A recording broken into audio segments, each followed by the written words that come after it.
Em meio a tantos conflitos que acontecem no meio deste mundo, você sabe como você, cristão, deve se posicionar?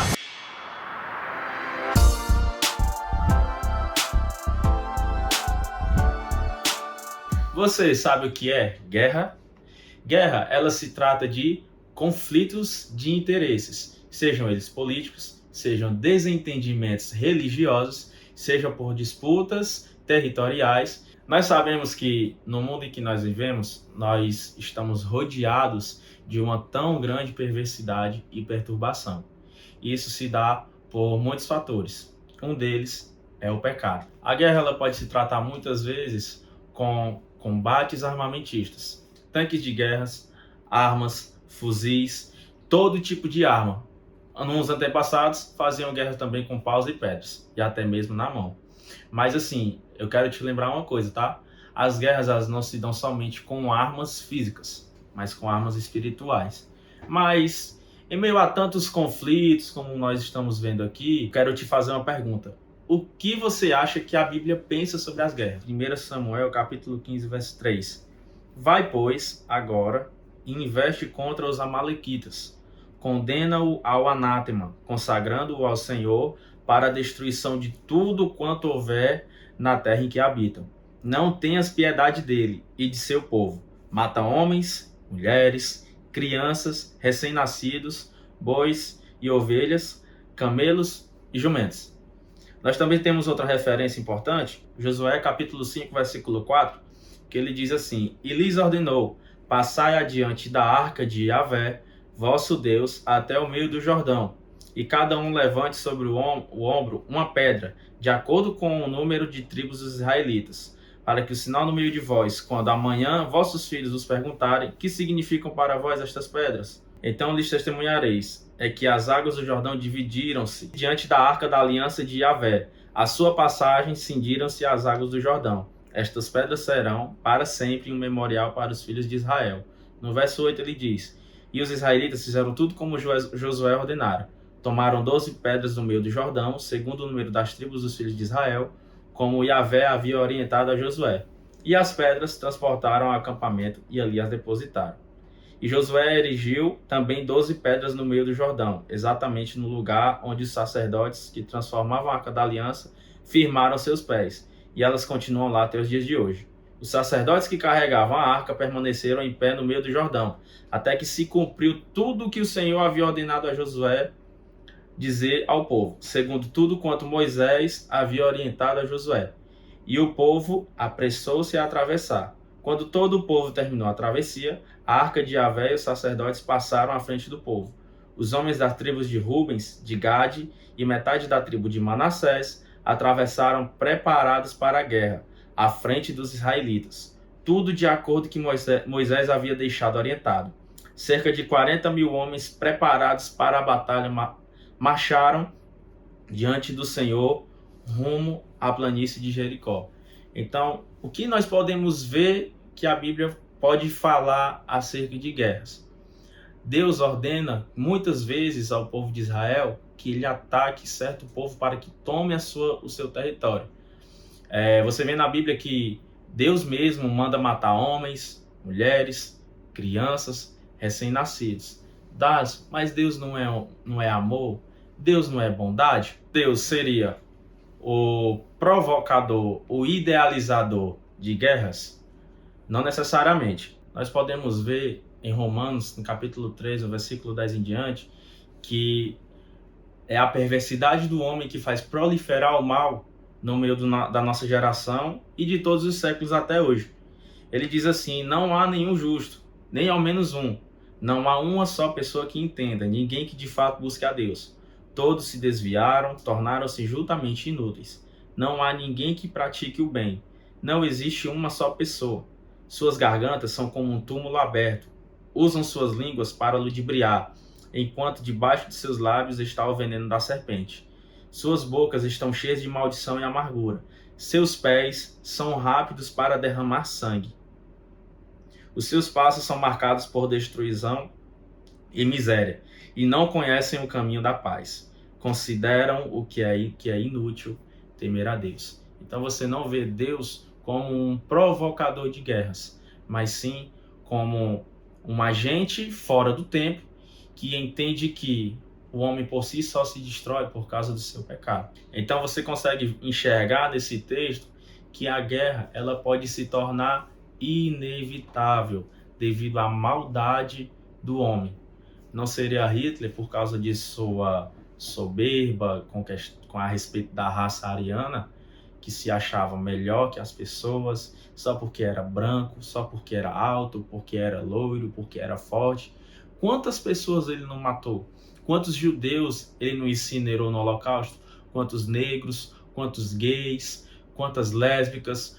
Quantas atrocidades fez Hitler contra pessoas que eram, digamos, inocentes, que muitas vezes não tinham tentado nenhum mal contra ele? Você consegue ver também que a guerra, por muitas vezes, ela é necessária. Você vê na Bíblia Deus mostrando muitos caminhos que Israel percorreu, e você vê que ele mesmo ordenava que o povo atacasse a outra cidade para que eles tomassem seus territórios.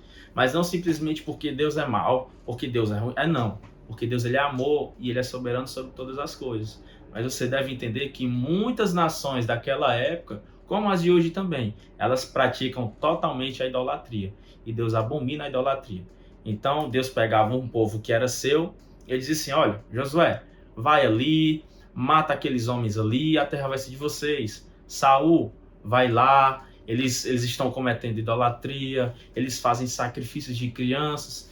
Então Deus, ele também pode apoiar as guerras para poder ir contra a má vontade do homem. Então algumas guerras são necessárias. É o caso de Hitler.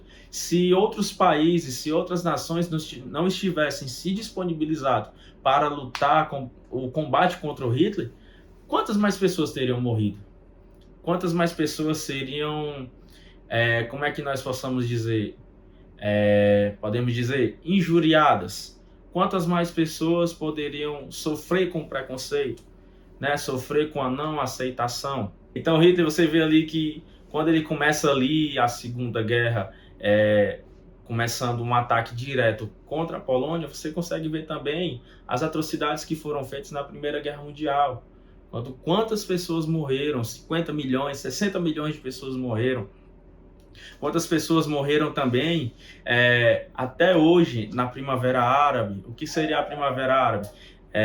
Seria conflitos civis dos povos que estavam se rebelando contra os seus políticos, seus representantes. Por exemplo, na Síria acontece muito. São vários países que participam da Primavera Árabe. Mas na Síria nós temos o exemplo de Bashar al-Assad. Muitos civis estão revoltados com a sua postura. São pessoas que vivem em situações realmente ditatoriais. Não tem liberdade de expressão, às vezes não tem direito a uma faculdade. Do mesmo jeito, no Irã, uma menina chamada Mahsa Amini, ela foi simplesmente espancada e torturada porque ela fez o uso incorreto do véu. Se eu não me engano, ela não cobriu direito o cabelo. Então, só porque ela estava com o cabelo à mostra, essa menina sofreu pela polícia da moralidade, é como eles chamam lá. Não usou direito a roupa, não usou direito o véu, né? A polícia da moralidade, ela está ali para agir contra isso. Então, no meio desse povo, teve grande revolta das mulheres. As pessoas se revoltaram em praças públicas contra o atentado de Mahsa Amini só por causa do uso do véu. Então você vê aí quantos conflitos existem aí no meio do mundo.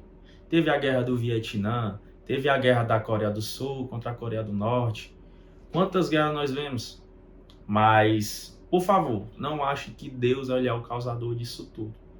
Tá? Você como um cristão, ou você como uma pessoa que eu acredito que você também deve não simplesmente ler a Bíblia só porque você é cristão, mas é porque lá realmente está a fonte de todo conhecimento, tá? Fica a dica. No mundo em que vivemos, nós estamos rodeados de grandes conflitos, até mesmo que não sejam por armas, né, ou por brigas, mas há também uma guerra ideológica no nosso país e afora. E nós estamos com duas guerras em especial. A guerra do Hamas como um grupo terrorista que quer a independência do Estado palestino e o não reconhecimento de Israel, essa coisa linda aqui, com a estrela de Davi, como um país. Então, a guerra começou em 7 de outubro, foi no dia do meu aniversário, inclusive, amanheci com essa notícia e eu fui ler adoidado, enfim. Mas é uma coisa que cativa, você quer entender, você quer saber por quê, né? Eu vou até tratar disso um pouquinho mais na frente, tá? Fica aí. O Hamas ele já ataca Israel há muito tempo. Não sei se você já viu eles lançam os mísseis, mas Israel já se defende. Se não, hoje Israel já estaria sendo destruída, já estaria já destruída. E muitas pessoas já dizem que não, que é a mão de Deus, é porque Deus ama Israel, porque Deus protege Israel e disponibiliza desse tipo de tecnologia. E muitas pessoas também acreditam que Israel é como se fosse ali o filhinho dos Estados Unidos. Se você não sabe, em questão de armamento, os Estados Unidos ele é assim um pouquinho a mais que a Rússia e a China, né? Assim, é unipolar, tá? Então, assim, em poderio bélico, em armamento, os Estados Unidos ele realmente ele é top, ele é o melhor. E você consegue ver que apesar de toda essa defesa, de todas as promessas que Deus fez aos israelitas, né, de ser uma nação e tudo, a barreira falhou.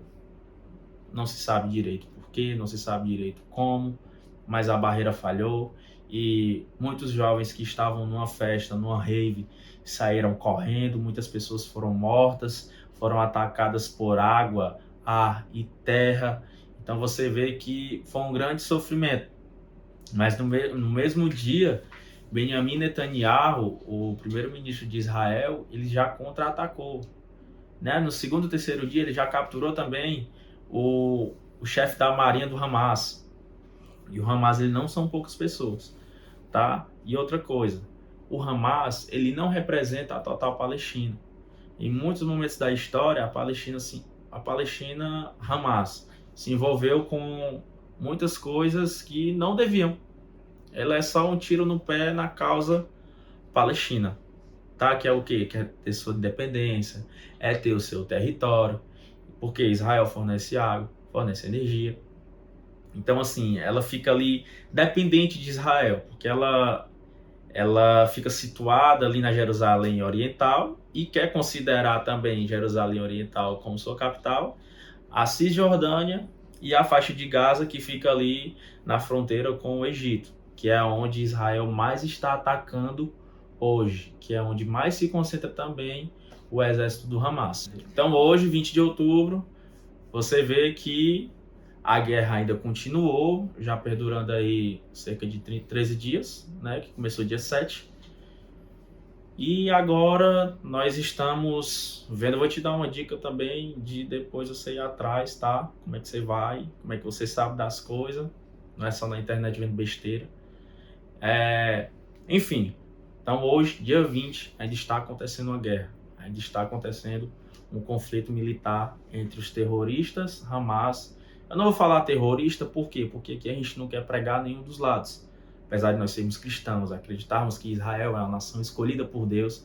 Bota em branco aí, Henrique, o Gui disse que eu podia falar, mas eu acho que Israel não perde guerra nenhuma, né? Assim, pelo que a gente sabe de Bíblia, a gente sabe que é um protegidinho, amadinho, né? Brincadeiras à parte e opiniões à parte, tá? Eu não quero te convidar a torcer para nenhum dos lados, até porque é uma guerra, tem civis morrendo, tem inocentes morrendo, mas também o próprio povo palestino está sofrendo com as causas que o Hamas está causando.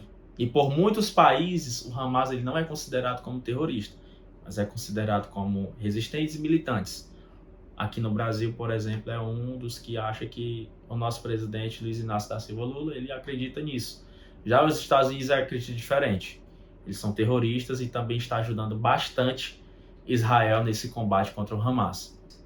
Ah, e lembrando, o Gui até ressaltou aqui, tá? Há outras provas e fatos que caracterizam o Hamas como um grupo realmente terrorista. Mas também, é o que eu falei, o Hamas ele não define a Palestina em si, tá? Tem muita gente sofrendo também, eles não têm nada a ver com esse ataque. Recentemente, o Hezbollah também é um grupo terrorista que começou a atacar Israel. Eles são do Líbano. Então é ali um conflito Líbano, Síria, Iraque. É um povo que não tem nem também exército direito. Irã, a Palestina, todos eles não gostam, digamos assim, de Israel. Principalmente também porque eles são um povo islâmico, né? São muçulmanos. Levando em consideração que Israel ele é um país judaico. Outra guerra que nós temos que ainda está em continuidade é a guerra da Rússia contra a Ucrânia. Começou ali mais ou menos em 2022. Quando foi que surgiu a Rússia? Quando foi que surgiu a Ucrânia? Da mesma maneira também que surgiu o Azerbaijão, por exemplo. Eles se desmembraram e começaram a formar estados independentes. A Rússia em 91, depois do desmembramento da União Soviética, e também a Ucrânia. Só que teve uma coisa que a Ucrânia quis fazer que tocou no calo do Vladimir Putin, presidente da Rússia, que é o quê? Ele quis se juntar à OTAN. A OTAN é a Organização do Tratado do Atlântico Norte, que ela é exclusivamente defensiva, tá? Ela não ataca, a não ser que você ataque um membro dele. Ou seja, mexeu com um, mexeu com todo mundo. Então, quando a Ucrânia estava ali flertando com a OTAN, a Rússia não gostou, tomou Crimeia e começou a fazer bombardeios também no país ucraniano, tá? Então, esse é o estopim. A Rússia não quer simplesmente, não quero Estados Unidos aqui, não. Os Estados Unidos está querendo invadir aqui minhas áreas, está querendo invadir aqui, já pegou a Finlândia, já pegou aqui a Suécia. É porque o cabeça da OTAN é os Estados Unidos. Então ela não quer, ela quer evitar que os Estados Unidos chegue cada vez mais em seu território. E quantas pessoas não morreram?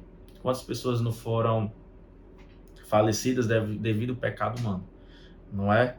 Tudo por soberba, tudo por egoísmo, tudo por ego, tudo pelas pessoas terem um rei dentro da barriga. Como a própria Bíblia diz em Filipenses, o seu Deus é o seu próprio ventre. Mas, Darson, em meio a tantas coisas, como eu posso me comportar diante dessas guerras? A primeira coisa é estar atento aos sinais. Você é crente, você sabe que Jesus está às portas. Então você deve estar atento aos sinais. Está acontecendo também, aconteceu esses dias também terremotos na Turquia e no Afeganistão. Também são provas dos sinais do fim. Guerras e rumores de guerras, nação contra nação, filho contra pai, pai contra filho. Então você vê uma infinitude de sinais acontecendo e nós estamos ignorando. Nós precisamos viver como se Jesus voltasse hoje ou viver como se Jesus voltasse amanhã. Urgente. A segunda coisa é não se desesperar. Quando você se desespera, você perde ali meio o sentido das coisas, você não sabe o que fazer direito. A ansiedade bate, você fica logo sem ar. Então você não deve se desesperar em meio a tantas coisas que estão acontecendo. Ai meu Deus, eu vou morrer. Ai não sei o que isso, ai não sei o que aquilo. Fora a pandemia também é um exemplo. Né? Entra nas doenças que Jesus fala em Mateus 24. Então você vê que muitas pessoas se desesperaram, muitas pessoas perderam, né, ali o oxigênio, não simplesmente pela doença em si, o Covid, mas muitas pessoas adoeceram mentalmente, né, porque se desesperaram e se entregaram às dores. Não espalhar fake news. Eu sei que você pode ser uma grande pessoa aí que olha aí as redes sociais, pode ver tudo, mas não espalhe fake news. Não espalhe aquilo que não é verdade. Não pegue, sei lá, uma frase do ex-presidente Jair Bolsonaro e poste contra ele, ou pegue o presidente Lula e poste algo contra ele. Você é um cristão, você deve ser verdadeiro, tá? Você deve entender que o seu papel é proclamar a verdade e você não está aqui para manchar nada de ninguém. Nós devemos também orar pelas nações. As nações, elas precisam muito das nossas orações, tá? Os santos precisam das nossas orações. Os missionários precisam das nossas orações.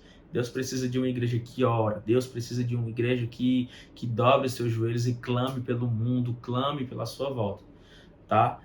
Nós precisamos pedir que o Senhor venha com a sua mão sobre as nações e traga paz.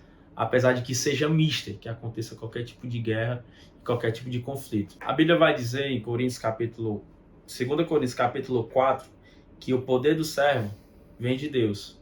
E é nesse momento que nós não podemos deixar que as coisas que vêm de fora abale as coisas que estão dentro de nós. Versículo 7 diz assim: temos, porém, esse tesouro em vasos de barro, para demonstrar que este poder que a tudo excede, provém de Deus e não de nós mesmos. Sofremos pressões de todos os lados, contudo, não estamos arrasados. Ficamos perplexos com os acontecimentos, mas não perdemos a esperança. Somos perseguidos, mas jamais desamparados. Abatidos, mas não destruídos. Trazendo sempre no corpo o morrer de Jesus, para que a vida de Jesus, da mesma forma, seja revelada em nosso corpo. Pois nós, que estamos vivos, somos cotidianamente entregues à morte por amor a Jesus, para que a sua vida também se manifeste em nosso corpo mortal. Eu quero te lembrar que tudo isso vai passar. Toda guerra, toda fome, toda seca, toda doença. Mas eu preciso que você creia e tenha esperança que tudo isso aqui vai virar história somente para Deus lembrar, porque nós estaremos na glória com Ele. Então eu preciso que você não perca o foco, confie em Jesus e clame pelas nações, para que Deus traga paz para os nossos corações. Tamo junto, cristão. Ó, galera, acabei de gravar, eu falei que o Brasil não considerava o Hamas como terrorista, e olha a notícia que saiu na hora que eu tava gravando. Lula chama ataque de Hamas de ato terrorista pela primeira vez. É atualizado, viu? Ó. Aqui, ó, Jovem Pan News. Galera, não esquece, tá? Se inscreve no canal, ativa aí o sininho, dá o joinha, comenta alguma coisa, tá? Eu te prometi falar algumas fontes, né? Então você aí, em vez de ficar olhando o Instagram o dia todinho, pesquisa aí CNN, Jovem Pan News, G1, todos esses jornais e sites, eles nos atualizam um pouco das histórias, tá? Tamo junto, é nóis, valeu.